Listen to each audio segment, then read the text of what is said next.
अध्याय 23। 50 डरावने आदमी। कई मिनट तक जेन पोर्टर और विलियम सेसिल क्लेटन चुपचाप खड़े होकर उस जानवर के मृत शरीर को देखते रहे जिसका शिकार बनने से वे बाल बाल बचे थे। लड़की अपने आवेगपूर्ण घोषणापत्र के बाद पुनः बोलने वाली पहली व्यक्ति थी। वह कौन हो सकता है? उसने फुसफुसाकर पूछा। भगवान जाने, यह आदमी का एकमात्र जवाब था। अगर वह दोस्त है तो वह खुद क्यों नहीं आता?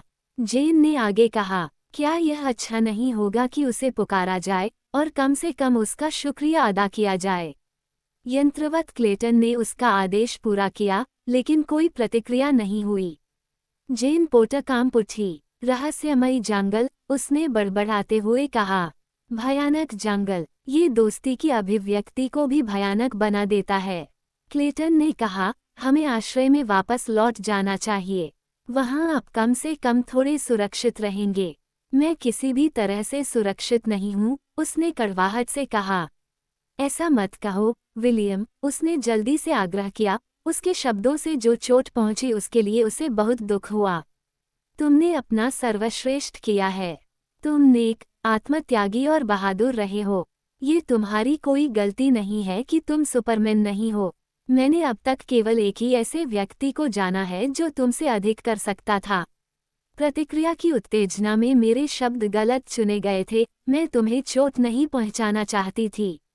मैं बस यही चाहती हूँ कि हम दोनों एक बार और हमेशा के लिए समझ लें कि मैं तुमसे कभी शादी नहीं कर सकती, कि ऐसी शादी दुष्टता होगी। मुझे लगता है कि मैं समझ गया, उसने जवाब दिया।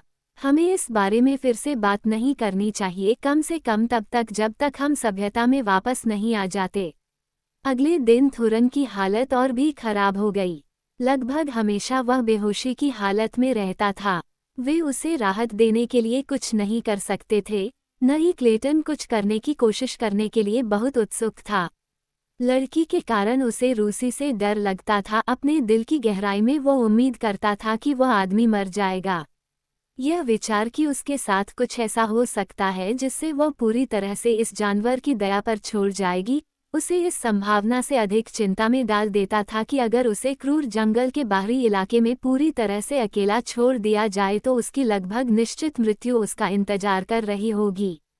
अंग्रेज ने शेर के शरीर से भारी भाला निकाल लिया था, इसलिए जब वह उस सुबह शिकार करने के लिए जंगल में गया तो उसे पहले से कहीं ज्यादा सुरक्षा का एहसास हुआ जब से वे जंगली किनारे पर फेंके गए थे। इसका नतीजा ये हुआ कि वह पहले से कहीं ज्यादा दूर तक शरण स्थल से बाहर निकल गया। बुखार से पीड़ित रूसी की पागलों जैसी हरकतों से बचने के लिए जेन पोर्टर आश्रय से उतरकर पेड़ के नीचे आ गई थी। वह आगे जाने की हिम्मत नहीं कर पा रही थी।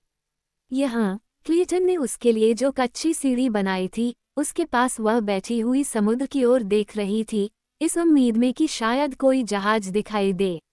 उसकी पीठ जंगल की ओर थी, इसलिए वह घास के हिस्से या बीच से झांकने वाले जंगली चेहरे को नहीं देख पाई। छोटी, लाल, पास की आंखें उसे ध्यान से देख रही थीं, समय समय पर खुले समुद्र तट पर खुद के अलावा किसी और की मौजूदगी के संकेतों के लिए घूम रही थीं। जल्द ही एक और सिर दिखाई दिया, और फिर एक और फिर एक और। आश्रय में मौजूद आदमी ने फिर से बड़बड़ाना शुरू कर दिया, और सिर चुपचाप और अचानक गायब हो गए जैसे वे आए थे। लेकिन जल्द ही वे एक बार फिर सामने आ गए, क्योंकि लड़की ने ऊपर आदमी के लगातार रोने पर कोई परेशानी का संकेत नहीं दिया। जंगल से एक के बाद एक विचित्र आकृतियां उभरी और चुपके से उस अनजान महिला पर रेंगने लगीं।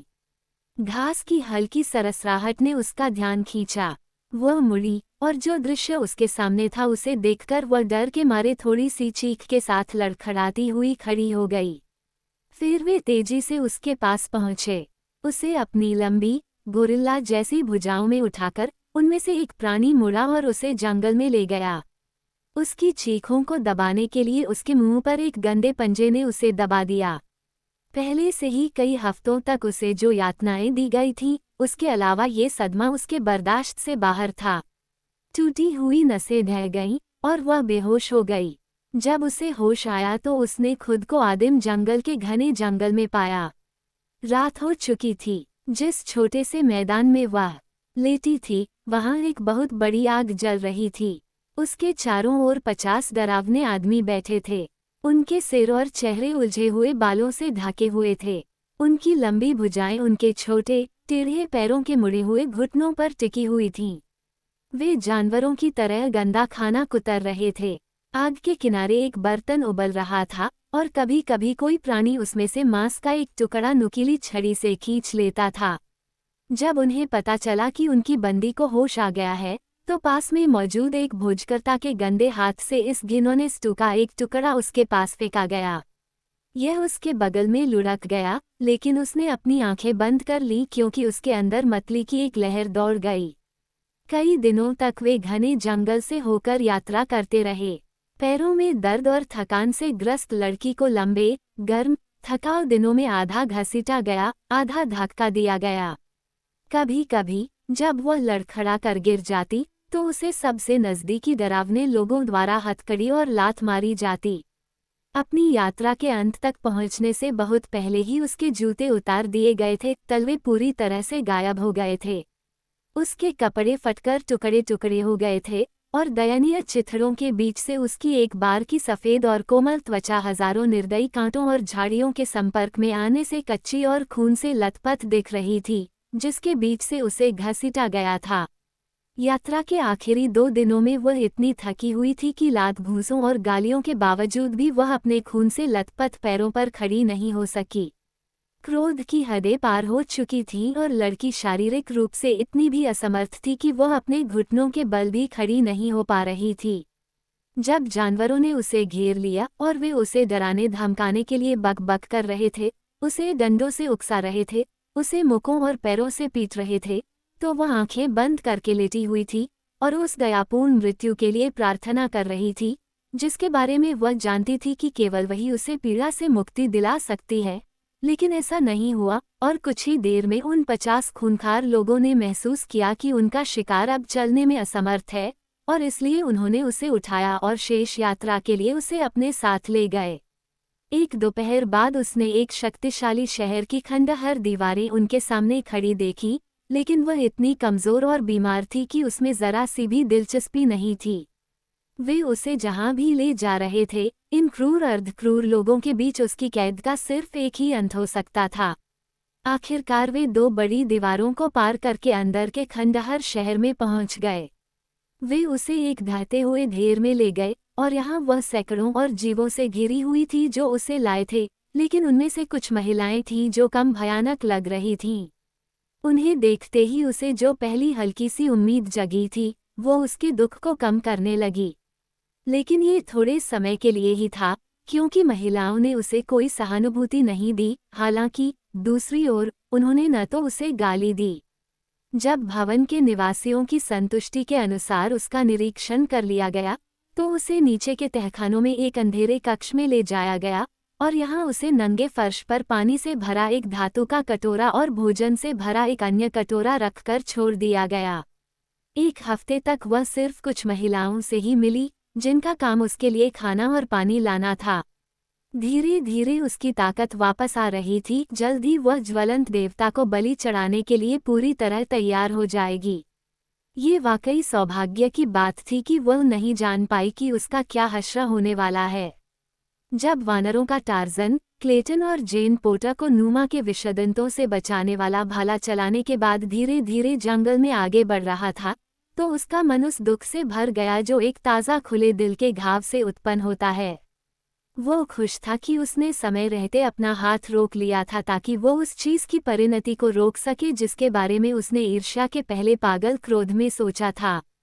क्लेटन और बंदर आदमी के हाथों मौत के बीच बस 1 सेकंड का अंश ही बचा था। लड़की और उसके साथी को पहचानने और अंग्रेज के दिल पर निशाना साधे जहरीले तीर को पकड़े हुए तनी हुई मांसपेशियों के शिथिल होने के बाद जो छोटा सा क्षण बीता था, टार्जन क्रूर जीवन के तेज और बर्बर आवेगों से बह गया था। उसने अपनी चाहत की स्त्री को, अपनी साथी को किसी और की बाहों में देखा था। उसके लिए केवल एक ही रास्ता खुला था, उस भयंकर जंगल के नियम के अनुसार जिसने उसे इस दूसरे अस्तित्व में मार्गदर्शित किया था। लेकिन इससे पहले कि बहुत देर हो जाती, उसकी अंतर्निहित शिष्टता की कोमल भावनाएं उसके जुनून की धधकती आग से ऊपर उठ गईं और उसे बचा लिया। उसने 1000 बार धन्यवाद दिया कि वे विजयी हो गए थे, इससे पहले कि उसकी उंगलियां उस पॉलिश किए हुए तीर को छोड़तीं। जब वह वज्री में वापस लौटने के बारे में सोचता था तो यह विचार उसके लिए घृणित हो जाता था। वो फिर से किसी इंसान को देखना नहीं चाहता था। कम से कम वह कुछ समय के लिए जंगल में अकेले घूमता रहेगा, जब तक कि उसके दुख की तीखी धार कुंद न हो जाए। अपने साथी जानवरों की तरह वह चुपचाप और अकेले में पीड़ा सहना पसंद करता था। उस रात वह फिर से वानरों के रंगभूमि में सो गया और कई दिनों तक वो वहां से शिकार करता रहा, रात को लौटता था। तीसरे दिन दोपहर को वह जल्दी लौट आया। वह गोलाकार समाशोधन की नर्म घास पर कुछ क्षणों के लिए लेटा था, जब उसने दूर दक्षिण में एक जानी पहचानी आवाज सुनी। ये जंगल से गुजरने वाले बड़े वानरों के एक समूह की आवाज थी। वह इसे गलत नहीं समझ सकता था। कई मिनट तक वह सुनता रहा। वे रंगभूमि की दिशा में आ रहे थे। टार्ज़न आलस से उठा और अपने आप को तान लिया। उसके तेज कानों ने आगे बढ़ती हुई जनजाति की हर हरकत पर नजर रखी। वे हवा के विपरीत दिशा में थे और जल्द ही उसने उनकी गंध पकड़ ली, हालांकि उसे यह आश्वस्त करने के लिए इस अतिरिक्त सबूत की जरूरत नहीं थी कि वह सही था। जैसे ही वे एम्फीथिएटर के करीब पहुंचे, वानरों का टार्ज़न अखाड़े के दूसरी तरफ की शाखाओं में समा गया। वहां वह नए लोगों का निरीक्षण करने के लिए इंतजार कर रहा था, और उसे ज्यादा इंतजार नहीं करना पड़ा। कुछ ही देर में उसके सामने निचली शाखाओं के बीच एक भयंकर, बालों वाला चेहरा दिखाई दिया। क्रूर छोटी आंखों ने एक नज़र में समाशोधन को देखा, फिर पीछे वालों को एक बकबक भरी रिपोर्ट दी। टार्ज़न शब्दों को सुन सकता था। स्काउट जनजाति के अन्य सदस्यों को बता रहा था कि तट साफ है और वे सुरक्षित रूप से एम्फीथिएटर में प्रवेश कर सकते हैं। सबसे पहले नेता हल्के से घास के फर्श के नर्म कालीन पर गिरा और फिर एक एक करके लगभग 100 मानवरूपी प्राणी उसके पीछे चले गए। उनमें विशालकाय वयस्क और कई बच्चे थे। कुछ दूध पीते बच्चे अपनी क्रूर माताओं की झबरा गर्दनों से चिपके हुए थे। टार्ज़न ने जनजाति के कई सदस्यों को पहचाना।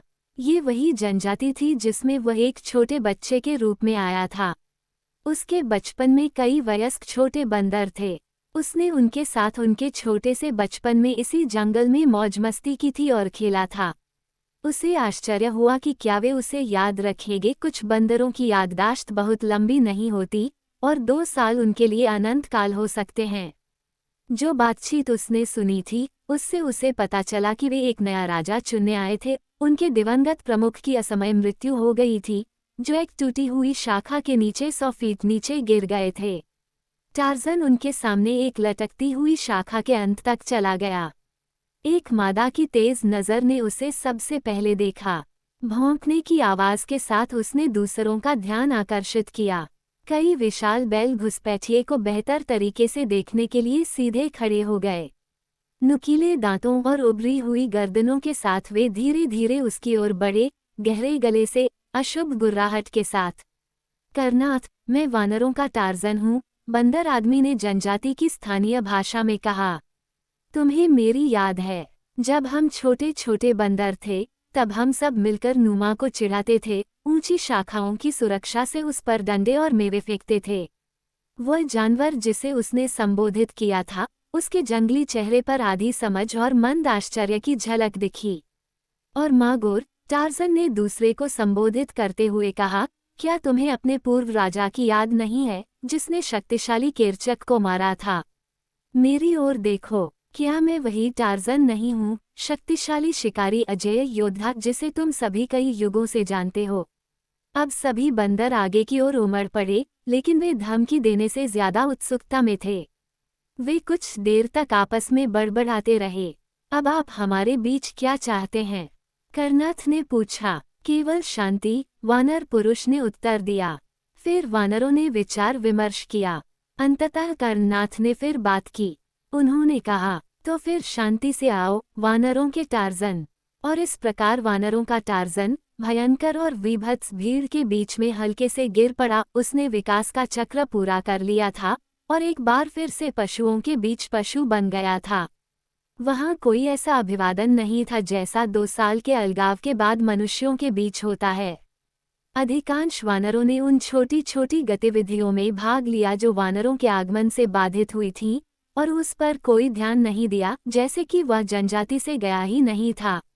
एक या दो युवा बैल जो उसे याद रखने लायक उम्र के नहीं थे, उसे सूंघने के लिए चारों पैरों पर खड़े हो गए, और एक ने अपने नुकीले दांत दिखाते हुए धमकी भरे अंदाज में गुर्राना शुरू कर दिया। वह टार्जन को तुरंत उसकी सही जगह पर पहुंचाना चाहता था। अगर टार्जन गुर्राते हुए पीछे हट जाता तो युवा बैल शायद संतुष्ट हो जाता, लेकिन हमेशा की तरह टार्जन का अपने साथी वानरों के बीच स्थान उस बैल से कम होता जिसने उसे एक तरफ हटने पर मजबूर किया था। लेकिन वानरों का टार्जन पीछे नहीं हटा। इसके बजाय उसने अपनी विशाल हथेली को अपनी शक्तिशाली मांसपेशियों के बल से घुमाया और युवा बैल को सिर के पास से पकड़ लिया और उसे घास के मैदान में गिरा दिया। बंदर एक सेकंड में फिर से उठ खड़ा हुआ और उस पर टूट पड़ा, और इस बार उन्होंने उंगलियों और नुकीले दांतों से हमला किया, या कम से कम युवा बैल का यही इरादा था। लेकिन जैसे ही वे गुर्राते और झपटते हुए नीचे उतरे, बंदर आदमी की उंगलियों ने अपने प्रतिद्वंद्वी का गला पकड़ लिया। कुछ ही देर में युवा बंदर ने संघर्ष करना बंद कर दिया और चुपचाप लेटा रहा। तभी टार्जन ने अपनी पकड़ ढीली की और उठ खड़ा हुआ। वो उसे मारना नहीं चाहता था, बल्कि युवा बंदर और जो लोग उसे देख रहे थे उन्हें ये बताना चाहता था कि बंदरों का टार्जन अभी भी राजा है। सबक ने अपना उद्देश्य पूरा कर दिया। युवा वानरों ने उसके रास्ते से दूर रहना शुरू कर दिया, जैसा कि युवा वानरों को तब करना चाहिए जब उनके बेहतर लोग आसपास हों, और बूढ़े बैलों ने उसके विशेषाधिकारों का अतिक्रमण करने का कोई प्रयास नहीं किया। कई दिनों तक मादा वानरों को उसके बारे में संदेह रहा, और जब वह बहुत करीब गया तो मुंह फैलाकर और भयानक दहाड़ते हुए उस पर झपट पड़ा। फिर टार्जन ने चुपके से खतरे से बचकर भागना शुरू कर दिया, क्योंकि वानरों में ये भी एक रिवाज है, केवल पागल बैल ही मां पर हमला करते हैं। लेकिन कुछ समय बाद वे भी उसके आदी हो गए। वो उनके साथ पहले की तरह शिकार करता था, और जब उन्होंने पाया कि उसका श्रेष्ठ विवेक उसे सर्वोत्तम भोजन स्रोतों तक ले जाता है, और उसकी चालाक रस्सी ने स्वादिष्ट शिकार को फंसाया है जिसे उन्होंने शायद ही कभी चखा हो, तो वे फिर से उसका आदर करने लगे जैसे वे अतीत में उसके राजा बनने के बाद करते थे। और ऐसा हुआ कि अपने भटकने के लिए वापस जाने से पहले उन्होंने एक बार फिर उसे अपना नेता चुन लिया। वानर पुरुष अपने नए जीवन से काफी संतुष्ट था। वह खुश नहीं था कि वह फिर कभी खुश नहीं हो सकता, लेकिन वह कम से कम उन सभी चीज़ों से दूर था जो उसे उसके पिछले दुखों की याद दिलाती थीं। बहुत पहले ही उसने सभ्यता में लौटने का इरादा छोड़ दिया था, और अब उसने वजीरी के अपने काले दोस्तों से कभी नहीं मिलने का फैसला किया था। उसने हमेशा के लिए मानवता को त्याग दिया था। उसने जीवन की शुरुआत एक वानर के रूप में की थी, एक वानर के रूप में ही वह मरेगा। हालांकि वह अपनी याददाश्त से ये तथ्य नहीं मिटा सकता था कि जिस महिला से वह प्यार करता था वह उसके कबीले के कबीलों के बस कुछ ही दूरी पर थी। नहीं, वह इस डर को दूर कर सकता था कि वह हमेशा खतरे में रह सकती है। वह उस क्षण में देख चुका था कि वह ठीक से सुरक्षित नहीं थी जब क्लेटन की अक्षमता देखी गई थी। जितना अधिक टार्जन इसके बारे में सोचता, उतनी ही तीव्रता से उसका विवेक उसे चुभता। अंततः उसे खुद से घृणा होने लगी कि उसने अपने स्वार्थी दुख और ईर्ष्या को जेन पोर्टर और सुरक्षा के बीच खड़ा होने दिया। जैसे जैसे दिन बीतते गए, ये बात उसके दिमाग पर हावी होती गई और वह लगभग समुद्र तट पर लौटने और जेन पोर्टर और क्लेटन की सुरक्षा करने का निश्चय कर ही रहा था। तभी उसे एक ऐसी खबर मिली जिसने उसकी सारी योजनाएं बदल दी और उसे दुर्घटना और मृत्यु की परवाह किए बिना पूर्व की ओर भागना पड़ा। टार्जन के जनजाति में वापस लौटने से पहले एक युवा बैल अपने लोगों में से किसी के लिए साथी न मिलने पर प्रथा के अनुसार किसी पुराने योद्धा की तरह पड़ोसी समुदाय की एक सुंदर महिला को जीतने के लिए जंगली जंगल में निकल पड़ा था। वह अभी अभी अपनी दुल्हन के साथ लौटा था और अपनी यात्रा के बारे में जल्दी जल्दी बता रहा था ताकि वह उसे भूल न जाए।